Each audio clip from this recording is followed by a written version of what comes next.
the Latina Leadership Podcast, the podcast made for Latinas by Latinas. Get comfortable, Amiga, and enjoy the conversations. Hi, and welcome to another episode of the Latina Leadership Podcast. I am your host, Angelica Casares. On today's episode, we had Yai Vargas. Yai, I think I was just like fangirling on you earlier today. You're the LinkedIn girly. You're the person that I look up to at such a highly respectable way, and I see all the amazing things you do. But before we even jump into the conversation, can you tell us who you are and what you do? Well, thank you, first of all, for those kind words. I'm so honored to be on this platform and sharing with your community that you've built. Well, I think I would start off with what I currently do, which is connected to what I've been building my whole career, which is almost about 20 years. And right now at the Hispanic Association on Corporate Responsibility, we call it Hacer. It's a nonprofit that's been around for 37 years that I'm a part of. I lead their learning and development. That means that I connect with Latino and Latinx professionals in corporations, in Fortune 100s that are looking to elevate and hopefully one day make it to either a nonprofit board or a paid corporate board. And so I spend all day long researching, developing, and delivering learning and development content. Everything from understanding our identities, our authenticity, our intersectionality, our cultural intelligence, leveraging our Afro-Latinidad or Latinaness in all we do at work. And so I really love this work because it lets me connect with so many Latinx professionals from all over the US that are experiencing challenges in upskilling or have accomplished some tremendous things like you. So I'm just excited to get to know you a bit more and this community that you've built. Okay, before I even start to bankroll again, how long have you been there at Hacer? I've been there 3 years now. My anniversary was Cinco de Mayo, so I'll never forget it, which I love. A day we'll never forget. Yes, it's such a great day to celebrate, which I would never forget. But I've been here for 3 years, although I've been connected to the organization for at least 15. So before I joined this nonprofit, I was attending all of their conferences. And the CEO, Sid Wilson, has always been a good friend of mine. I've always advocated for all of the things that he's done for our Latino community. So I was really honored when he reached out and he wanted me to be a part of his team. I said, oh my goodness, absolutely. And I get to do what I love, teach Latinx professionals about intersectionality and cultural intelligence and our Latinidad. Sign me up. Intersectionality, what does that mean? What does that encompass? It means understanding all of the different layers and labels that we hold. And so, for example, me, I'm an immigrant from Dominican Republic. I'm bilingual, sometimes trilingual, depending on the day. I also learned Portuguese aside from English and Spanish. And I'm also a millennial. I'm also a woman of color. I also identify as Latina and Latinx because of all of the LGBTQ people in my community. And so it's understanding all of those layers that we have. Some people are veterans. Some people are parents. Some people are taking care of aging parents. And some have a disability.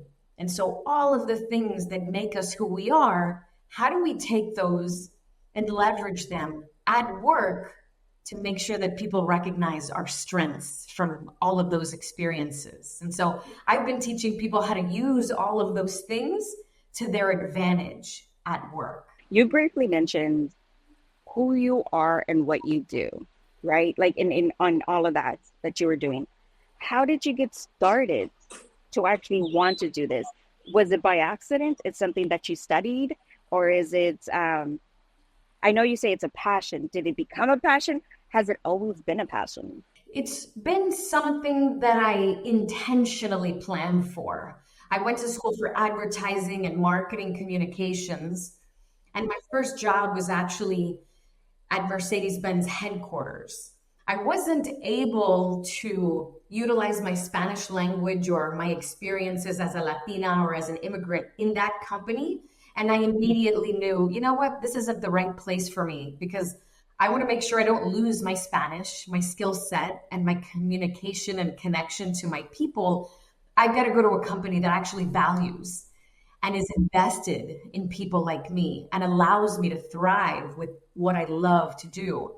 And so I set out on that path to make sure that every company I was working with allowed me to say, Jai, run with it. You're the Hispanic market expert. You know the language, the consumers, you know how to engage with them and recruit them and focus programs, products, and services around them. Run with it. And so my whole career has always been to focus on the Hispanic community. It's just the only thing that I know. So when you say that that you're looking not only to leverage but to use your skill sets, what is the skill sets that you found now that you're engaging in the work that you absolutely love doing? I think one of the major skill sets is probably understanding how to leverage a network. You know, a lot of people are sometimes shy to meet others, to attend a networking event, to talk about their accomplishments, share their goals and aspirations, or to find a mentor or a sponsor. You know, for a lot of my younger years growing up, my parents didn't work in corporate America. And so it was tough for me to learn how to navigate the corporate world if my parents didn't really know how to teach me to find these people that were going to help me negotiate my salary, help me articulate who I am, understand my boundaries and what I wasn't going to do for people. And so I think networking and being strategic about finding people to help you is extremely underrated. And we don't talk about that enough to our youth. They get a little bit shy sometimes with asking for support or mentors or help or a job or advice. They think they can do it on their own, or they don't want to burden someone like me and you that's been doing this for almost 20 years when we're thinking, oh my goodness, please ask me for help. I would love to help you not make all of the mistakes that I did over the last 20 years. And so networking and being very intentional and strategic about who's in your circle is huge. What I'm hearing is mentorship has been a part of your journey, has been a part of your growth today. How do you know when a mentor is fit for you? Well, it's interesting because so many corporations actually assign you a mentor or a sponsor. And I don't really appreciate that approach, because when you find a mentor, you have to find a good connection. You've got to be able to talk to this person about the good, the bad, and the ugly things that are happening at work. And if you get someone who's being forced to help you, but they don't really care about your experience, they don't understand what you've been through, and they don't really see a vested interest in helping you succeed to the next level, it feels extremely forced to me. And so I've always been the type of person who looks for a very specific type of mentor, someone who's already walked in those shoes that I want to be in, someone who can literally give me very intentional feedback about how I present myself, the communications that I'm putting out on LinkedIn, the types of difficult conversations that I need to have with my manager. And if you can't find someone to be extremely vulnerable, transparent, and honest with, it's going to be really surface level. It's not going to work. And so it takes a lot of time to find someone who you can be like just super chill and cool and down to earth with and say, oh my God, here's an email I got from my manager and I'm stressing out about it. What would you do in this situation? And sometimes when you get a mentor, they may be too high up or they may be too executive and you perhaps don't feel comfortable enough showing all of the challenges that you're currently happening. So I always tell people, look for your own people, look for your mentors and your sponsors, and then cultivate that along the way. It can't happen overnight. You're mentioning sponsor and mentor at the same time, and there's a slight difference, right? What is that difference? Well, I mentioned that a mentor, you tell them the good, the bad, and the ugly. They give you advice on what to do next. You can be honest, vulnerable, and transparent with everything. But a sponsor is someone that you only tell the good things to, what you've accomplished, what your goals are, what you're currently invested in. You want to make sure that that sponsor is speaking well about you.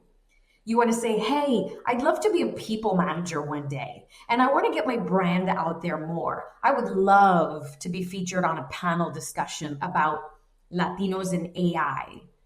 Your sponsor now knows where to place you, what to suggest for your success, how to speak about you in a positive light when nonprofits or the philanthropy department or new projects are coming up.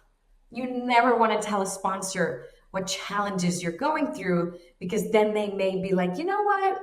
She's not ready for that panel, because if she just showed me a really difficult email that she can't handle on her own, maybe I won't suggest that she speaks on a panel because she's freaking out and she may not be the right person for this.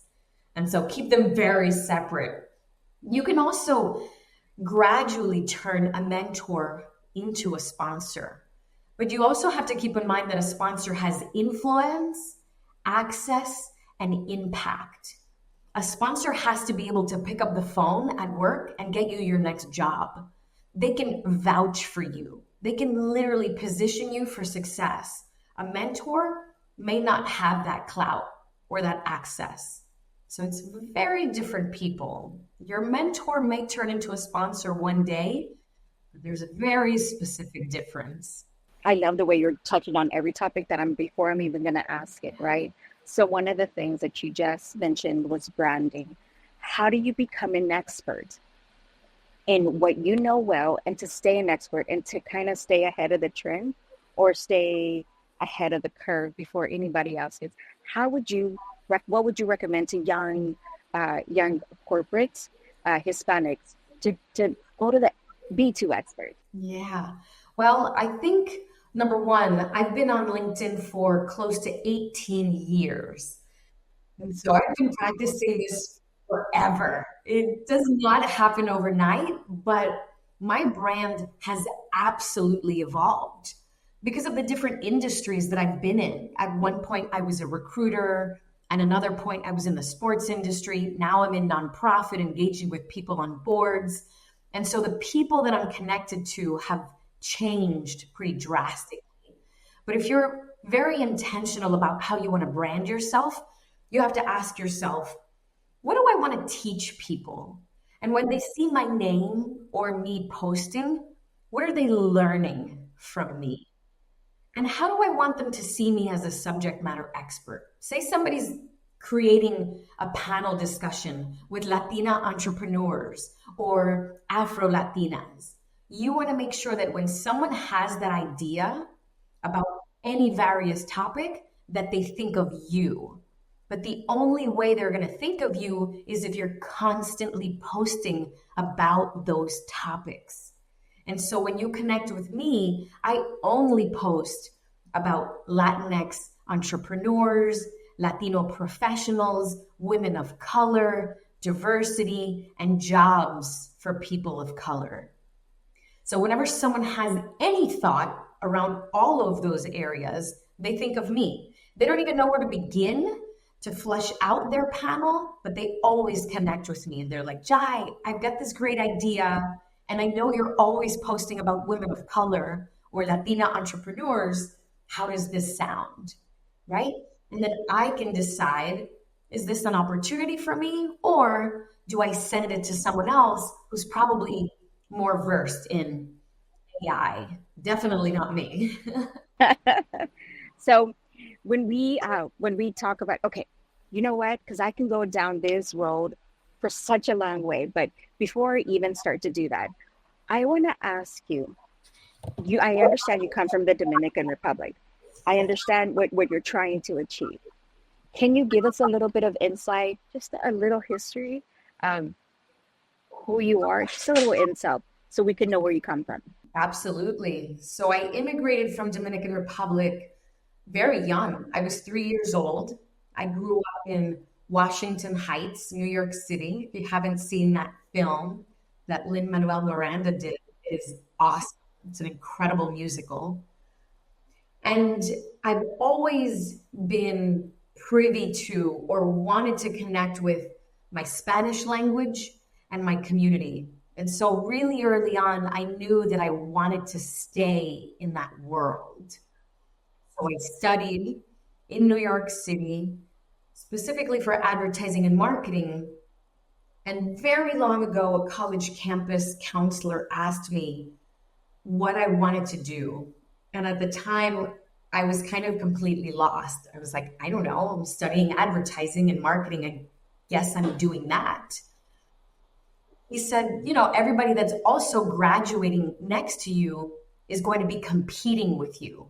So what is it about you, Jai, that makes you different, that an employer is actually going to hire you instead of all these people that are graduating with you with the same degree?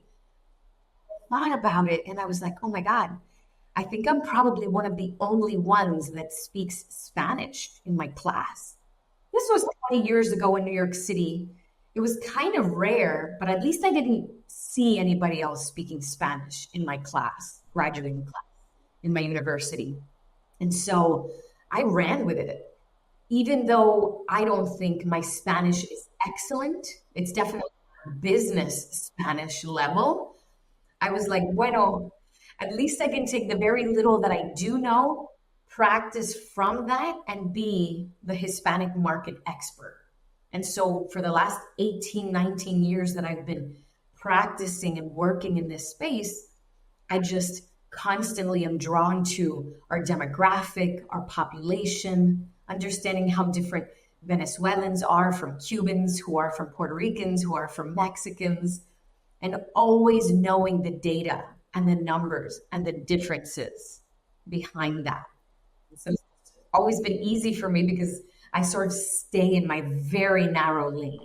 Yeah, and you've done an amazing, amazing job. You mentioned that you were been on LinkedIn for the last 18 years. And I believe either I refer to you or the rest of the world refers to you or you refer to yourself as the LinkedIn ninja. What does that even mean? Yes. And you know what? I do. I actually started using LinkedIn because Facebook was becoming too personal for me.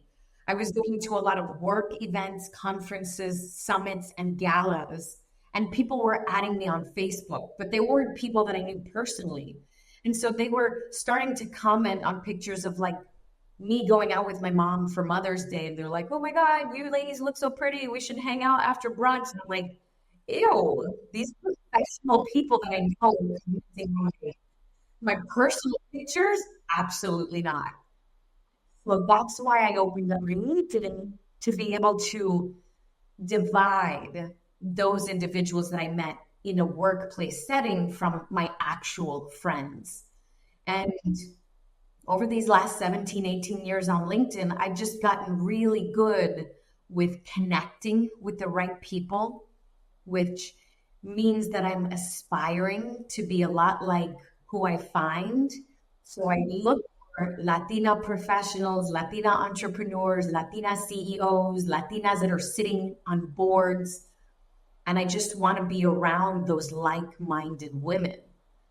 Whenever I see that they're speaking somewhere at an event, I support them, I promote them, I go in person and I meet them. And so it's just been a really incredible evolution of just being in the right company. And just, I've loved it. I love that. I love that term. I love the fact that you're separating your personal from your work, as we all should, if this is what we intend to do, right? If we're trying to be a corporate girly, separating your personal from your work, it definitely works. And I think LinkedIn is definitely the place to go. Bueno, let's talk a little bit about Hacer. Hacer has been around for 50 years.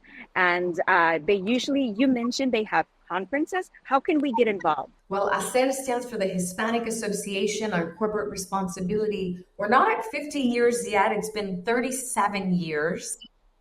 No, it's a nonprofit based in Washington, D.C., and we focus on core pillars of representation of Latinos on corporate boards, of employment of Latinos, of supporting small businesses and vendors of Latinos, and then philanthropy, making sure these corporations are giving back to Latino nonprofits.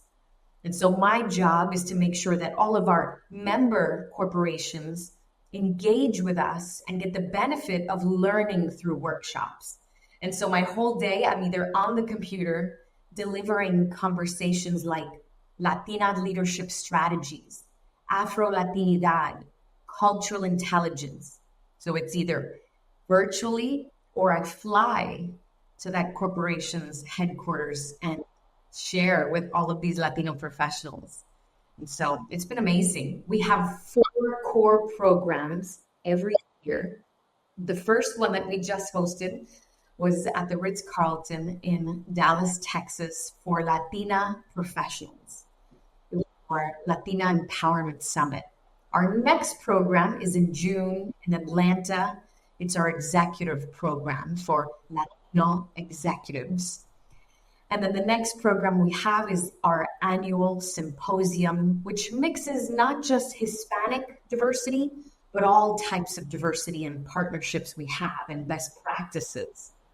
And then our fourth and final program is our Latino Leadership Pipeline Program, which is more focused on professional development, branding yourself, finding sponsors, being a sponsor and a mentor, and giving back, and how you're upskilling constantly.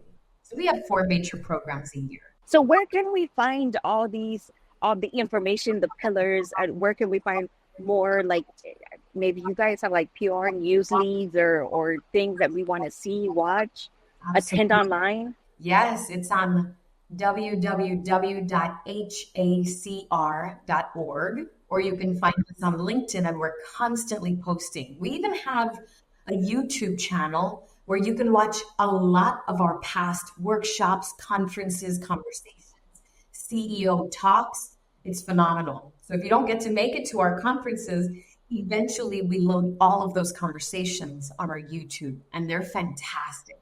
Our most popular one is actually a conversation about Afro-Latinidad on YouTube. That one is by far our most popular. Is it a favorite? It is. It's a shame that a lot of other organizations and nonprofits don't focus on Afro-Latinos and the representation. So we saw an opportunity because we have a lot of Afro-Latinidad within our nonprofit. We want to make sure that's first and foremost in so many people's minds. How can we find you, Yai, on online and LinkedIn? Because you're the girlie to go. You're the go-to LinkedIn girlie. Oh my God! Of course, you can find me on LinkedIn. You spell my name Yai, last name Vargas with a B like Victor. And really, I have just tons of content out there. I started an organization about 12 years ago called the Latinista, for Latinas and women of color. And all of the skill sets that I thought many of my community members didn't know because I didn't know. Financial wellness, literacy, how to be a more confident public speaker, how to find a mentor, how to use tools like Trello, Slack, Asana, Miro, Canva, OneNote. I have tons of videos on all of those workshops and conversations. How to leverage LinkedIn, how to finesse your personal and professional brand. I have all of that online. If you Google my name or the Latinista, it's everywhere. I was waiting for you to mention the Latinista, and I was like, you know what? I'm not going to bring it up if that's not where. But the Latinista, I think, has provided a lot of information for a lot of Latina women, and it's a safe space for us to come to. And it's not just for Latina women, but because it's by a Latina woman, and for me, it's a safe space to go, and I can trust the source. I can trust what you're saying, and I know that you're going to explain it in a way that's going to be understood by me and mis amigas. So look it up, Latinista. Where can we find the Latinista? You can find us at thelatinista.com on LinkedIn, on Facebook, on Instagram. We took down our Twitter X because I don't condone any of that platform or that individual's business or work. So we took it down naturally from there. But you can find us on any social media. I know you got to go. One last question. I'll let you go. Do you consider yourself a leader? Why and why not? I think absolutely, because I spend quite a bit of time teaching younger and also my peers and older professionals, but I take very intentional steps to make sure that our youth in high school and college, maybe aspiring entrepreneurs, I share a lot of my challenges and my mistakes with them. So I try to lead them to make better decisions, especially about financial wellness and debt and savings and investments. So I certainly see myself as a leader in that respect because I spend a lot of time teaching and sharing young professionals about all of the mistakes that I did that I hope they don't make. Oh my goodness. I love that answer. I love that response. Entonces, I'll let you get back to your amazing busy day. Muchas gracias for coming on here and taking the time to talk to us. What did you think of the conversation? If you enjoyed what you heard, let us know in the comments. And please don't forget to like, subscribe, and share with your friends. Thank you for listening to the Latina Leadership Podcast, and we will see you next time.